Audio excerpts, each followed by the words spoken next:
আপনারা এটাকে আর তুচ্ছ-তাচ্ছিল্য করেন না। কেন আন্দোলন হচ্ছে এগুলি বলে জাতির সাথে ঠাট্টা মশকরা করেন না।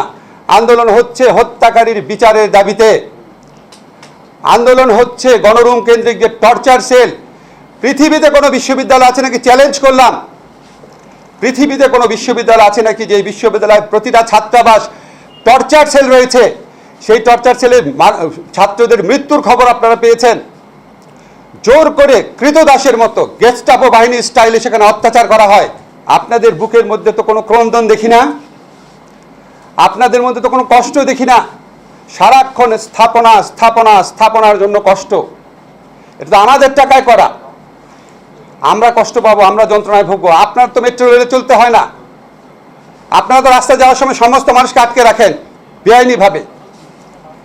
আজকে এই 6টা ফুল যে ঝরে গেছে, আজকে যে 19টা অপ্রাপ্তবয়স্ক মানুষ মারা গেছে, আজকে 21 জনকে বেওয়ারিশ লাশ হিসেবে দাফন করা হয়েছে। এটার মধ্যে অন্যায়টা কোথায়? ছাত্ররা কি বলেছে সরকারের পতন চাই? ছাত্ররা কি বলেছে নতুন নির্বাচন চাই? তাহলে তো এগুলি বলে নাই। আপনারা এই দাবি মেনে নিচ্ছেন না কেন? সমস্যা কি? আজকে আবু সাঈদের বুকে এইভাবে গুলি করার পর এজাহারে লেখা হয়েছে আন্দোলনকারী ইট পাটকেলে ফাজলামি করেন আমাদের সাথে।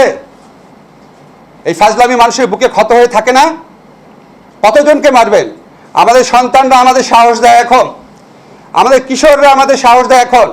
আমরাও ভয় পাই না, আমরা অত্যাচারের ভয় পাই না। এই হত্যাকাণ্ডের বিচার করতে হবে, এখানে কোনো ছাড় নাই।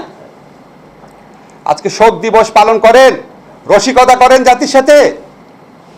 নাশকতার জন্য 10,000 20,000 গ্রেফতার করেছেন, 2.5 লক্ষ বলে আসামি, সম্ভবত শুধু ঢাকা শহরে। হত্যাকারীর বিচার করেন, গণরুম কেন্দ্রিক টর্চার সেলের অবসান ঘটান। বিশ্ববিদ্যালয় সত্যিকারের অভিভাবক দায়িত্ব পালন করতে পারে। নীল দলেও ভালো শিক্ষক আছে, ভালো মানুষ আছে, তাদেরকে উপাচার্য নিয়োগ দেন।